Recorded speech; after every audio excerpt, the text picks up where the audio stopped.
आचार्य जी, अगर हम वरदान की बात करते हैं तो हनुमान जी को ऐसे कौन से वरदान हासिल हुए थे जो बाकी देवताओं ने उन्हें दिए थे? देखिए, उनको देवराज इंद्र ने वज्र दे दिया था। जी।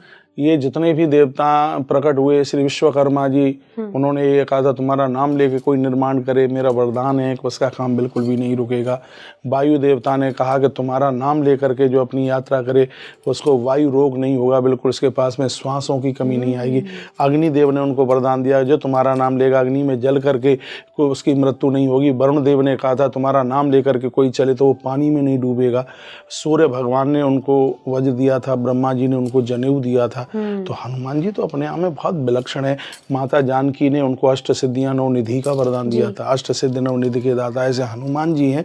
जहाँ माता जानकी ने कहा, माता जानकी के परिक्रमा कोई और नहीं था, लक्ष्मण क्या सेवा में कोई कम थे, शत्रुघ्न क्या कोई कम थे, भरत क्या कोई कम थे, लेकिन चीज़ें उनको मिलती हैं जिनके अंदर पात्रता होती है। हनुमान जी की एक सबसे बड़ी विशेषता ये थी, हनुमान जी के ही चरित्र से हमने ये सुना है कि जिसके भी पास में तुम रह रहे हो, जब तक रहो इस तरीके से रहो कि तुम्हारे हटने के बाद में तुम्हारी यादें बनी रहे। और हनुमान जी का एक लवकुश कांड है, मेरे पास में वो ग्रंथ है, उसमें हनुमान जी ने एक बात कही है कि यदि तुम स्वामी की सेवा में हो, प्राणों की आहुति डाल करके भी सेवा होती है तो वो सस्ती है। ये हनुमान जी के अंदर गुण थे और उन्हीं गुणों के ऊपर माता वैदेही ने उनको जो वरदान दिया है कि 8 सिद्धि और निधि के नवनिधि के तुम मालिक हो। हनुमान जी अद्भुत।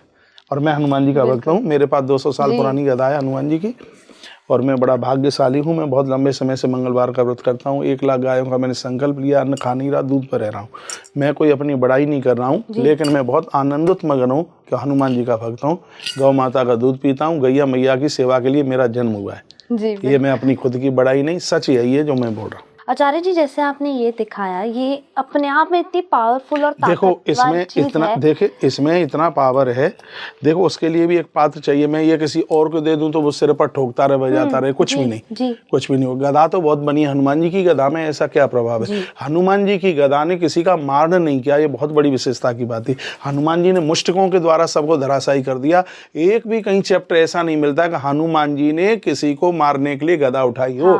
हनुमान जी की गदा है, लोगों की नकारात्मक सोच को खत्म करती है, ये नहीं कि उनकी जिंदगी को खत्म करे। हनुमान जी की गदा लोगों के विचारों को परिवर्तित करती है। हम भी लोगों के सिर के ऊपर इसको 3 बार ऐसे ठोकते हैं, 3 बार इसलिए ठोकते हैं पिछले कोई अपराध हो गया खत्म हो जाए, वर्तमान का भी खत्म हो जाए और आगे कभी अपराध हुए नहीं। 3 बार मैं अपने सिर के ऊपर भी इसको ठोकता हूँ। तो आप ये रोजाना करते हैं? रोजाना, डेली रात को।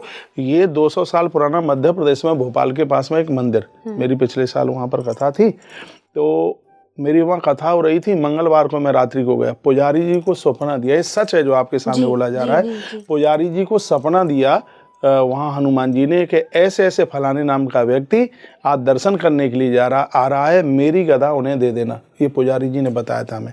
नहीं तो वहाँ कितने लोग आए 200 साल में, कभी किसी को ये गदा नहीं दी। पुजारी जी ने ये गदा उठा करके ये हमें दे दी। तब से पुजारी जी ने कहा था कि हनुमान जी का संदेश है कि रात्रि को तुम सो तो भी ये गदा तुम्हारे संगी होनी चाहिए। रात्रि को मेरे बिस्तर पर ये गदा होती है।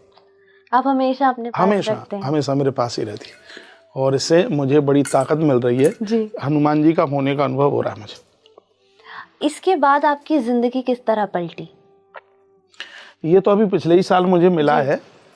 मैं वृंदावन में अपने स्कूल के टूर में आया था, बिहारी जी का दर्शन किया मैंने। मुझे आज भी ध्यान है 12:10 पर मैंने बिहारी जी का दर्शन किया।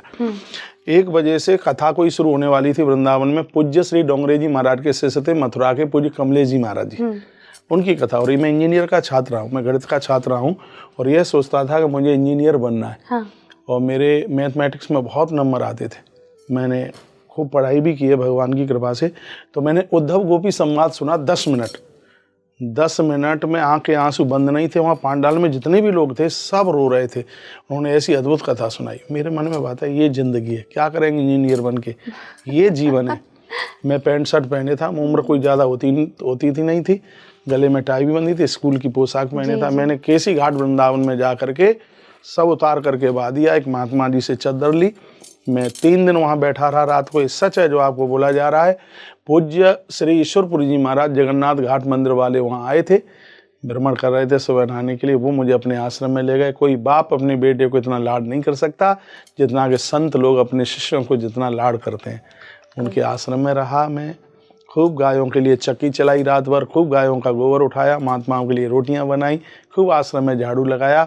सेवा ने हमारा जीवन बदल दिया, परिवर्तन कर दिया। ये कहीं ना कहीं सीखने की ज़रूरत है कि सेवा भाव सबके अंदर होना चाहिए। हनुमान, देखिए आपने हनुमान जी की बात शुरू करी है जी। तो राम जी के परिकर में जितने भी लोग हैं, हनुमान जी इसलिए भी विलक्षण है। हनुमान जी ने निस्वार्थ भाव से राम जी की सेवा करी। आज आप देखेंगे कि राम जी के मंदिर में हनुमान जी का होना जरूरी है, लेकिन हनुमान जी के मंदिर में राम जी का होना बिल्कुल जरूरी नहीं है। ये सेवा का प्रभाव है। 9 प्रकार की भक्ति बताई गई। श्रवणम कीर्तनम विष्णु स्मरणम पाद सेवनम अर्चनम वंदनम दास सख्य आत्मनिवेदनम। ईश्वर से मिलने के 9 सूत्र हैं। इन भी 9 में यदि कोई विशेष है तो वो सेवा है। मैं युवाओं को, सभी जनमानस को कहना चाहूँगा, आप अपने कार्य को नौकरी नहीं, उसको आप सेवा लेकर के चलिए। जहाँ हमारे संतों ने कहा कर्म ही मेरी पूजा है। आप प्रकृति से 1 रुपया लेते हो तो उसको 5 रुपए का काम करके दीजिए। ये नहीं कि प्रॉफिट तो मालिक लेगा। अरे मालिक को प्रॉफिट होगी तभी तो वो तुम्हें देगा। कर्म ही मेरी पूजा है। अपने कर्म को पूजा बना लो, अपने कर्म को देवालय बना लो, तो इसी में आनंद है। सेवा से पीछे मत हटिए, और जहाँ सेवा का भाव होगा तो आपका किया गया कार्य आराधना साधना में वो परिवर्तित हो जाएगा। बिल्कुल। आचार्य जी, हनुमान जी को कहीं ना कहीं मंगल से जोड़ा जाता है, मंगल मूर्ति रूप। मंगल से ही क्यों, हनुमान जी को ही क्यों जोड़ा गया, बाकी किसी और देवता को क्यों नहीं? देखिए एक तो सीधी सी बात है कि हनुमान जी मंगलवार को प्रकट हुए, ये तो सीधी सी बात है।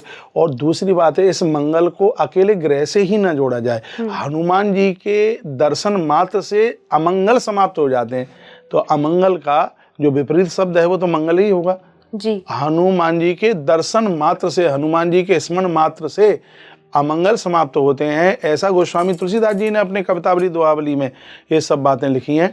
और ये बिल्कुल सच है कि मंगलवार के दिन हनुमान जी विशेष रूप से अपने भक्तों के ऊपर, ये भगवान महादेव का वरदान उन्हें मिला है। हनुमान जी बहुत लंबे समय तक भगवान शंकर जी के पास रहे। तो एक दिन भोलेनाथ इतने प्रसन्न थे और हनुमान जी को कहे कि बोल बेटा क्या चाहता है। वो तो स्वयं भगवान शंकर ही हनुमान जी आकर के बने। उन्होंने कहा कि प्रभु मुझे मेरे इष्ट देव मेरे प्रभु राम जी के चरणों तक पहुंचा दो। तो भगवान शंकर मदारी बने, हनुमान जी बंदर बने। छेपक की रामायण में एक चौपाई आती है, एक दिन एक सलूखा आवा नप के द्वारे खीस नचावा। खीस माने बंदर। तो भगवान शंकर ने मदारी बन करके वो खेल दिखाया। राम जी मचलने लगे, अपने पिताजी से कहा कि मुझे ये बंदर चाहिए। तब भगवान शंकर जी हनुमान जी को, राम जी को दे के आ गए। राम जी के चरणों में खूब हनुमान जी ने सेवा करी। तो राम जी ने प्रसन्न होकर के कहा कि तेरा नाम स्मरण करते ही लोगों के अमंगल दूर होंगे और तेरा जीवन मंगल कारक बनेगा। और तू आज मुझे मंगलवार को मिला है, इसलिए तेरा विशेष दिन मंगलवार ही होगा। मेरे प्रभु श्री राम जी ने हनुमान जी को बात कही। बहुत खूब, बहुत खूब।